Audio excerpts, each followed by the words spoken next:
Goeiedag en baie welkom hier saam met ons by ons oggendoordenkingtyd. Ons is besig om te kyk na die gevegte van die lewe en wat is die regte belangrike gevegte en hoe kan ek en jy die belangrikste gevegte natuurlik wen.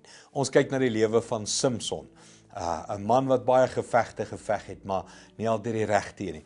Kom ons gaan kyk weer een van hierdie situasies in sy lewe. Rigters 14 vanaf vers 10 af. Hy sê, Samson is toe van daar af na die vrou se huis toe, waar hy 'n groot bruilofsfees gehou het, volgens die gebruike van die jongmans van daardie tyd. Weer 'n keer, klink nou 'n onskuldige storie, nê? Ons almal hou braais, ons almal hou partytjies, volgens die gebruik van die jong mense van daardie tyd. Weet jy wat het hier gebeur? Dit was 'n gedrinkery. Dis wat al gebeur het. En onthou jy gister het ons gepraat van uit reëls gehad. Een van die reëls was 'n Nasareer mag nie dronk word van alkohol nie. Jy sien, Samson het hierdie reël gebreek, soos baie ander reëls in sy lewe. En hier was die rede gewees, want ek's mos sterk. Ek kan dit mos hanteer. Hierdie reël gaan nie my lewe verwoes nie.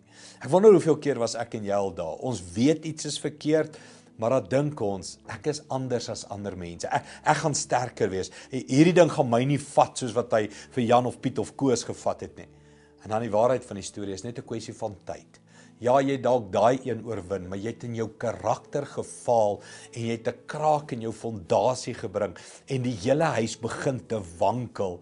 En later weet jy nie hoekom het jou huis in mekaar geval nie. Maar dit was 'n klomp beginsels wat jy gebreek het. Hoekom? Want jy het gedink jy's sterk. Ek dink ek's sterk. Een van my groot probleme in my lewe is, ek hou van 'n uitdaging. Ek hou van, kom ons buig hy reëls. Ek hou van, kom ons challenge dinge.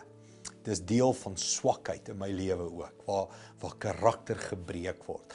Kom ek en jy bid, dat ons nie val vir die leuns waarvoor Samson geval het. Ek is mos sterk, ek kan dit hanteer nie. Kom ons bid daarvoor. Hemelse Vader, dankie vir Samson se lewe. En ja, dis 'n hartseer lewe, maar dis 'n lewe wat vir ons lesse is, van 'n sterk man wat geval het. En Here, hoe bid ons, dat U ons sal bewaar en beskerm, dat ons nie daai selfde foute maak nie. Hou ons nederig, hou ons bidend, hou ons gehoorsaam.